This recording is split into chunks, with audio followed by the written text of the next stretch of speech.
Hello, welcome to KV globe. आज हम 27 मई 2022 का करंट अफेयर डिस्कस करेंगे। उससे पहले कल की क्लास का एक बार जल्दी से रिवीजन कर लेते हैं। वीडियो के लास्ट में जो जीके क्वेश्चन पूछा जाता है उसका जिसने सही आंसर दिया हुआ उसका नाम भी लिया जाएगा, इसलिए वीडियो के लास्ट तक बने रहिएगा। और उसमें यूपी स्पेशल के क्वेश्चन चल रहे हैं जो कि एग्जाम के लिए मोस्ट इंपॉर्टेंट है, तो वो पार्ट बिल्कुल भी स्किप मत करिएगा। कल के क्वेश्चन है, आईपीएल इतिहास में 700 चौके लगाने वाले पहले खिलाड़ी बने हैं शिखर धवन। आभा स्मार्टफोन लॉन्च किया है राष्ट्रीय स्वास्थ्य प्राधिकरण ने। सिरोही लिली महोत्सव 2022 का संस्करण शुरू हुआ है मणिपुर में। चाइल्ड अलर्ट शीर्षक से एक रिपोर्ट किसने जारी की है, तो ये यूनिसेफ ने जारी की है। माई गवर्नमेंट हेल्प डेस्क को किस सोशल प्लेटफॉर्म में नागरिकों के लिए सुलभ बनाया गया है, तो ये व्हाट्सएप पे बनाया गया है। दावोस में चल रहे वर्ल्ड इकोनॉमिक फोरम में किस सरकार ने दुनिया के विभिन्न हिस्सों की 23 कंपनियों के साथ 30,000 करोड़ रुपए के समझौते ज्ञापन पर हस्ताक्षर किए हैं, तो ये महाराष्ट्र सरकार ने किए हैं। विश्व स्वास्थ्य संगठन के प्रमुख के रूप में नियुक्त किए गए हैं, फिर से ये नियुक्त किए गए हैं टेड्रोस घेब्रेयेसस दोबारा से नियुक्त किए गए हैं। भारतीय वायुसेना विश्व वायु शक्ति सूचकांक में किस स्थान पर है, तो ये तीसरे स्थान पर है। तो ये थे कल की क्लास के क्वेश्चंस, और अगर इनको डिटेल में आपको पढ़ना है तो आप कल की क्लास देख लीजिए। वीडियो का लिंक नीचे डिस्क्रिप्शन में दिया हुआ है, या चैनल पे जाके डायरेक्ट सर्च करके देख लीजिए। और अगर इसका पीडीएफ चाहिए तो आप केवी ग्लोब स्टडी ऑफिशियल हमारा टेलीग्राम चैनल है, वहाँ पर ज्वाइन कर लीजिए। अब हम आज का करंट अफेयर स्टार्ट करते हैं। भारतीय सेना की पहली महिला लड़ाकू एविएटर बनी है, ये कैप्टन अभिलाषा बराक बनी है। तो ये इंपॉर्टेंट है, इसको ध्यान रखिएगा। कैप्टन अभिलाषा बराक भारतीय सेना की पहली महिला लड़ाकू एविएटर बनी है। बराक ने कॉम्बैट एविएटर के रूप में आर्मी एविएशन कॉर्प्स में शामिल होने वाली पहली महिला अधिकारी बनकर इतिहास रच दिया है। इससे पहले कोई महिला नहीं बनी है। कैप्टन बराक की उपलब्धि को भारतीय सेना उड्डयन के इतिहास में गोल्डन लेटर डे के रूप में वर्णित किया गया है। नासिक में combat army aviation training school में आयोजित एक समारोह के दौरान उन्हें 36 अन्य सेना पायलटों के साथ प्रतिष्ठित विंग से सम्मानित किया गया है। तो इन्होंने एक तरह से हिस्ट्री क्रिएट की है महिलाओं के लिए, जो भारतीय सेना की जो पहली लड़ाकू एविएटर बनी है। इससे पहले किसी महिला ने ये काम नहीं किया है, तो इसलिए इनका गोल्डन लेटर डे के रूप में भी मनाया जाएगा। आगे WEF का यात्रा और पर्यटन प्रतिष्ठात्मक सूचकांक 2021 में भारत का स्थान कौन सा है, तो इसमें भारत का स्थान 54 है, 54 स्थान है। WEF क्या है, ये WEF वर्ल्ड इकोनॉमिक फोरम है। WEF के संस्थापक और कार्यकारी अध्यक्ष हैं क्लाउस श्वाब, और WEF का जो मुख्यालय है वो कोलोन कैंटन ऑफ जिनेवा में है, स्विट्जरलैंड में है। विश्व आर्थिक मंच WEF की स्थापना कब हुई थी, तो ये 1971 में हुई थी, 1971 में। वर्ल्ड इकोनॉमिक फोरम ने अपने यात्रा और पर्यटन विकास सूचकांक 2021 में 4.1 के स्कोर के साथ भारत को 54 यानी कि 54वां स्थान, 2019 में ये 46वें स्थान से नीचे लेके आया है, स्थान दिया है। लेकिन फिर भी भारत दक्षिण एशिया में शीर्ष प्रदर्शन करने वाला देश बना हुआ है। जापान नंबर 1 पर है वैश्विक चार्ट में, और नीचे की स्थिति 117 पर चार्ट देश का कब्जा है। ये वीडियो अगर अच्छा लग रहा हो तो वीडियो को लाइक शेयर जरूर करिएगा। आगे है महिला विधायकों के पहले राष्ट्रीय सम्मेलन का उद्घाटन कौन करेंगे, तो महिला विधायकों के पहले राष्ट्रीय सम्मेलन का उद्घाटन राष्ट्रपति रामनाथ कोविंद करेंगे। राज्य विधानसभा द्वारा आयोजित इस तरह का पहला आयोजन है। ये भारत की आज़ादी की 75वीं वर्षगांठ के सम्मान में आज़ादी का अमृत महोत्सव के तहत, जो कि आज़ादी का अमृत महोत्सव मनाया जा रहा है, उसके तहत होने वाले राष्ट्रव्यापी समारोह का ये हिस्सा है। विधानसभा परिसर में राष्ट्रपति रामनाथ कोविंद 2 दिवसीय राष्ट्रपति महिला विधायक सम्मेलन 2022 की शुरुआत करेंगे, जिसमें देश भर से बड़ी संख्या में महिला सांसदों और विधायकों के शामिल होने की उम्मीद है। ये कई जगहों पर मनाया जा रहा है, इसमें देश भर की महिलाएं शामिल हो रही हैं। जैव विविधता रजिस्टर पाने वाला पहला मेट्रो शहर कौन सा बना है, तो ये कोलकाता बना है।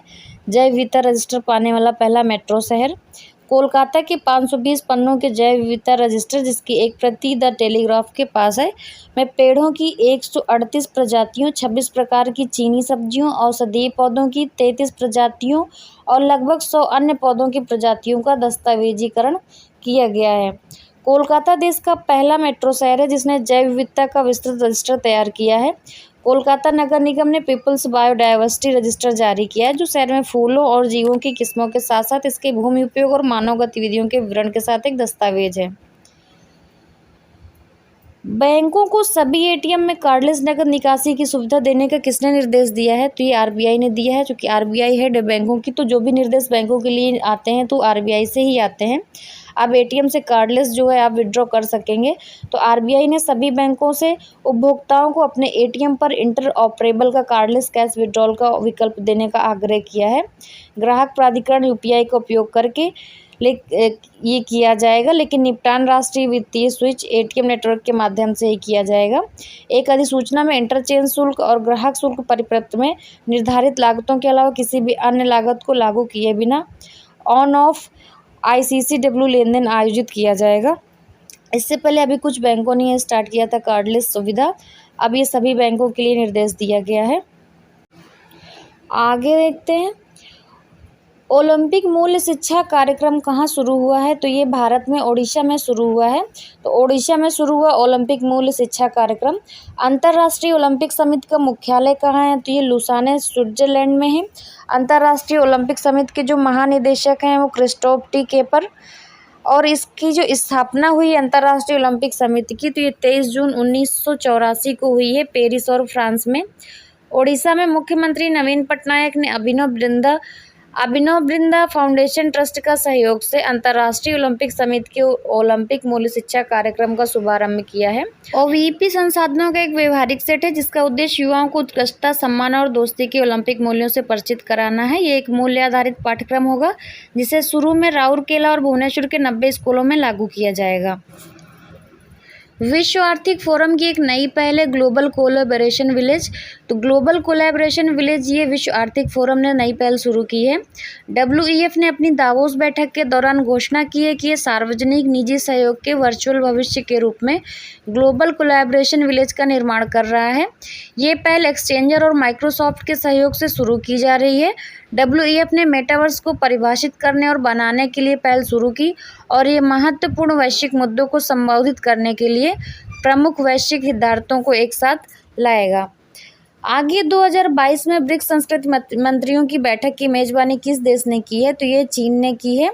संस्कृति और विदेश राज्य मंत्री मीनाक्षी लेखी ने 7वीं ब्रिक्स संस्कृति मंत्रियों की बैठक में भाग लिया। ये सभी ब्रिक्स सदस्य देशों की भागीदारी के साथ वीडियो कॉन्फ्रेंस के माध्यम से पीपल्स रिपब्लिक ऑफ चाइना द्वारा आयोजित किया गया था। सांस्कृतिक सहयोग को मजबूत करने के लिए मंत्रियों ने ब्रिक्स कार्य योजना 2022-2026 को अपनाया है। तो इसमें जो ब्रिक्स संस्कृति मंत्रियों की बैठक हुई थी तो भारत से संस्कृति और विदेश राज्य मंत्री मीनाक्षी लेखी ने अटेंड की थी और इसकी मेजबानी की थी चीन ने। तो ये याद रखिएगा। ये सारे क्वेश्चंस एग्जाम के लिए इंपॉर्टेंट, इससे जो क्वेश्चंस मेन बनेंगे वो मैं लास्ट में कवर करा दूंगी। इसलिए वीडियो अच्छा लग रहा हो तो लाइक शेयर जरूर करिएगा, और अगर चैनल पर पहली बार आए हैं तो चैनल को सब्सक्राइब करके बेल आइकन जरूर दबा दीजिए, जिससे आगे आने वाले वीडियोज़ के नोटिफिकेशंस आपको मिलते रहेंगे। आगे स्वच्छ सर्वेक्षण SS 2023 की थीम क्या है? तो ये स्वच्छ सर्वेक्षण की जो 2023 की थीम है ये वेस्ट टू वेल्थ रखी गई है। केंद्र सरकार ने स्वच्छ भारत मिशन शहरी 2.0 के तहत स्वच्छ सर्वेक्षण यानी कि SS 2023 का 8वां संस्करण लॉन्च किया है। स्वच्छ सर्वेक्षण 2023 को वेस्ट टू वेल्थ की थीम के साथ डिज़ाइन किया गया है। इस सर्वेक्षण में 3R के सिद्धांत को भी प्राथमिकता दी जाएगी, यानी कि रिड्यूस, रिसाइकिल एंड रीयूज़, इसको 3R की प्राथमिकता दी गई है।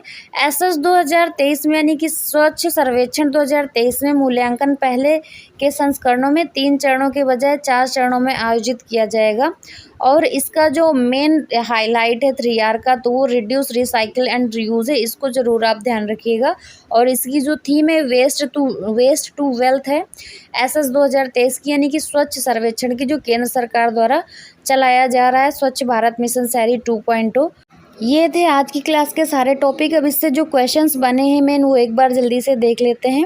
भारतीय सेना की पहली महिला लड़ाकू एविएटर कौन बनी है? तो ये कैप्टन अभिलाषा बराक बनी है।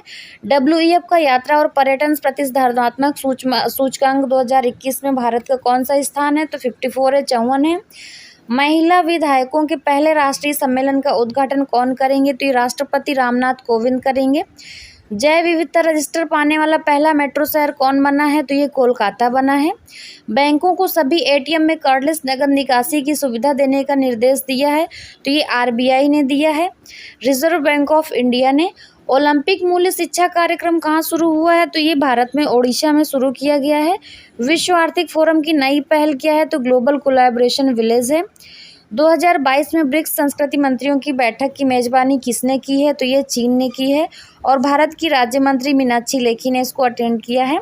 स्वच्छ सर्वेक्षण यानी कि SS 2023 का थीम क्या है? तो ये वेस्ट टू वेल्थ है और इसको 3R पे जो हाईलाइट रखा गया है, रिड्यूस, रिसाइकिल एंड रीयूज।